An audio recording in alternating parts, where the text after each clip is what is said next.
Halo Sobat Sejarah, perkenalkan nama saya Fatihah Suhaila dari Program Studi Pendidikan Sejarah Fakultas Keguruan dan Ilmu Pendidikan Universitas Riau. Pada kesempatan kali ini, saya akan membahas tentang sejarah kolonial untuk melengkapi mata kuliah sejarah kolonial. Saya akan membahas pada poin C, yang dimana terdapat beberapa materi dan pembahasan. Yang pertama ada materi Indonesia masa pendudukan Jepang. Yang kedua, materi nasionalisme Indonesia. Yang ketiga, materi organisasi masa pergerakan nasional. Dan yang terakhir, yang keempat, materi politik etis. Nah, kita akan membahas satu persatu. Yang pertama yaitu Indonesia masa pendudukan Jepang. Latar belakang awal kedudukan Jepang ke Indonesia. Kedatangan Jepang ke Indonesia tidak lain adalah untuk mencari sumber daya alam, yang dimana berkaitan juga dengan Perang Dunia Kedua. Di dalam Perang Dunia II, Jepang turut andil untuk memperluas wilayahnya, salah satunya adalah Indonesia. Terdapat 3 tujuan utama pendudukan Jepang. Yang pertama, menguasai bahan mentah dan bahan bakar. Yang kedua, menjadikan Indonesia sebagai pemasaran industri. Akan tetapi, pada poin kedua ini, ada beberapa hal yang membuat tujuan pendudukan Jepang tidak terwujud. Yang pertama, kalahnya produk Jepang. Yang kedua, mahalnya harga jual produk Jepang. Dan yang ketiga, ekonomi Indonesia pada saat itu rendah. Tujuan yang terakhir adalah menjadikan bangsa Indonesia sebagai kekuatan untuk melawan sekutu. Akan tetapi, ada beberapa hal yang membuat tujuan ini tidak terwujud. Yang pertama, janji kemerdekaan yang diberikan oleh Jepang tidak jelas. Yang kedua, kebijakan kemerdekaan tidak konsisten. Yang ketiga, sikap Jepang terhadap rakyat Indonesia sangat mengenaskan. Akibatnya, masyarakat Indonesia banyak sudah menghindar dari penjajahan Jepang. Selanjutnya ada kebijakan-kebijakan pada masa pendudukan Jepang. Yang pertama di bidang politik. Jepang membubarkan semua organisasi politik dan sosial yang ada di Indonesia sebelumnya. Kebijakan yang kedua yaitu di bidang militer. Jepang membuat beberapa organisasi militer dan semi-militer yang melibatkan rakyat Indonesia. Kebijakan yang ketiga yaitu di bidang kebudayaan. Jepang menerapkan kebijakan kebudayaan yang bertujuan untuk menghapuskan pengaruh Barat dan menanamkan nilai-nilai Asia, khususnya Jepang di Indonesia. Dari keberadaan kedudukan Jepang, pastinya masyarakat Indonesia memiliki dampak positif dan dampak negatif. Dampak positif yang didapatkan dari masyarakat Indonesia terhadap kedudukan Jepang di Indonesia adalah yang pertama, diperolehkan bahasa Indonesia, yang dimana di masa kedudukan Jepang, pemerintah Jepang tidak melarang masyarakat Indonesia untuk menggunakan bahasa Indonesia sehari-hari. Yang kedua, diterapkan jenjang sekolah, yang dimana masyarakat Indonesia sudah diberikan pendidikan untuk mengurangi angka buta huruf.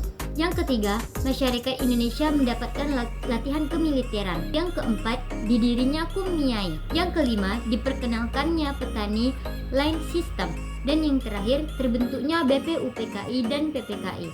Sementara dampak kedudukan Jepang di Indonesia adalah yang pertama, pemerintahan Jepang yang sewenang-wenang. Yang kedua, dibentuknya kebijakan Romusa. Yang ketiga, meningkatnya kemiskinan dan kelaparan masyarakat Indonesia. Dan yang terakhir, terjadinya pelecehan dan kekerasan terhadap wanita.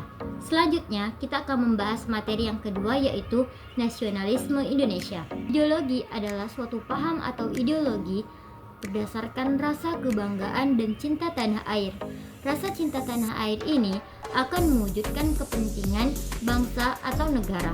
Ada beberapa hal yang mengakibatkan lahirnya nasionalisme. Ada faktor dari internal dan faktor eksternal. Faktor internal yang pertama adanya perluasan pendidikan. Yang kedua, kegagalan perjuangan di berbagai daerah. Yang ketiga, persamaan senasib seperjuangan. Yang keempat, berkembangnya organisasi etnis, keagamaan, dan kedaerahan. Dan yang terakhir, yang kelima, berkembangnya berbagai paham ideologi baru. Faktor eksternal lahirnya nasionalisme Indonesia. Yang pertama itu ada kemenangan Jepang atas Rusia, dan yang terakhir berkembangnya nasionalisme di berbagai negara. Selanjutnya, makna nasionalisme pada saat ini.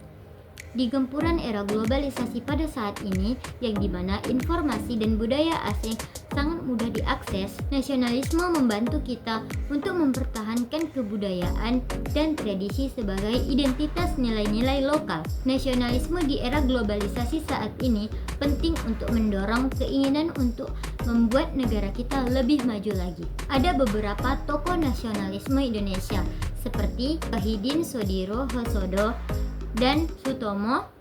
Selanjutnya ada Raden Mas Haji Omar Said Djokroaminoto, ada Ki Hajar Dewantara, dan Douwe Dekker.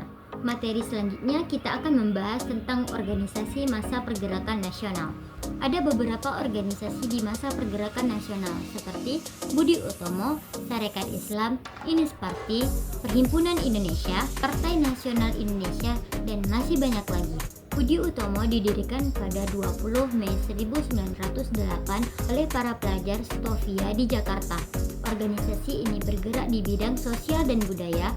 Budi Utomo dianggap sebagai organisasi pergerakan nasional pertama di Indonesia. Selanjutnya Sarekat Islam.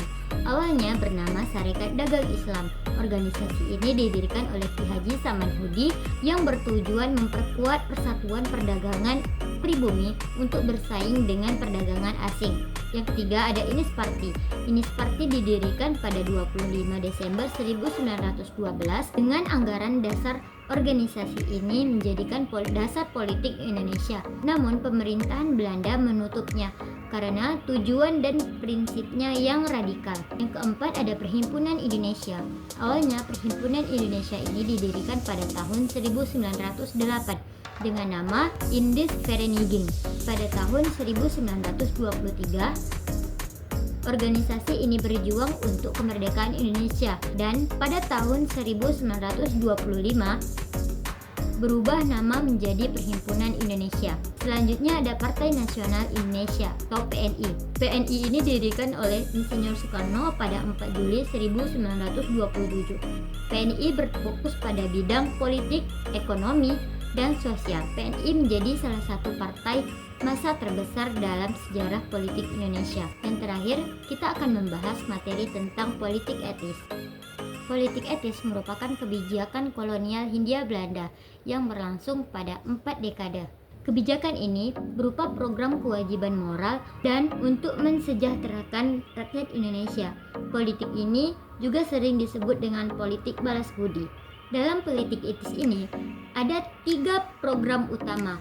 Yang pertama yaitu edukasi, yang dimana penjajahan kolonial Belanda menyediakan tempat pendidikan untuk masyarakat Indonesia guna untuk mengurangi angka buta huruf. Akan tetapi pada program edukasi ini pendidikan hanya dibatasi oleh kaum laki-laki yang mendapatkan pendidikan.